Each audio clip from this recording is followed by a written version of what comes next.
Կրթությունը այլևս ոչ ոքի պետք չէ։ Այն կրթությունը, որը կա Հայաստանում, այլևս ոչ ոքի պետք չէ։ Քանի շուտ է դուրս եկեք դպրոցներից, բուհերից եւ սկսեք իրական ինքնակրթությամբ զբաղվել։ Դուք նմանվելու եք ձեր դպրոցները եւ բուհերը ավարտելուց հետո, նմանվելու եք ձեր դասախոսներին, որոնք արդեն իսկ հնացած եւ լճացած մարդիկ են մեծ մասը։ Դուք ծախսելու եք 5 տարի, 10 տարի, 15 տարի եւ 15 տարի ճակերտավոր կրթվելուց հետո հասկանալու եք, որ բացարձակապես անպիտան եք ներկա աշխարհի ժամանակակից պահանջների նկատմամբ, անպիտան։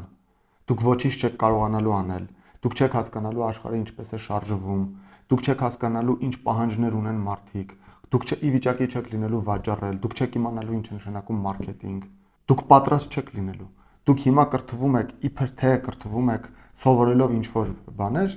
առանց կասկածելու, որ գիտելիքը ինքնին այլևս ոչ ոքի պետք չէ։ Ոչ մի մարդ ձեզ չի վճարելու հանուն այն բանի, որ դուք գիտեք շատ բան։ Արհեստական բանականությունը ձեզնից միլիարդ անգամ շատ բան գիտի։ Այն ինչ դուք պետք է իմանաք վաղը աշխատանք ունենալու, վաղը եկամուտ ունենալու համար, ձեզ չեն սովորեցնում դպրոցում։ Եվ ձեզ սովորեցնում են այն, ինչի կարիքը չունեք նույնիսկ այսօր, չեք ունենալու վաղը եւ իդեպ չունեիք նաեւ երեք։ Քանի շուտ է դուրս եկեք դպրոց եւ բուհ կոչվող մսաղացից։ Ես զգուշացնում եմ, քանի շուտ է փախեք այդտեղից։ Դա ձեզ ոչ մի լավ բանի չի հանգեցնելու։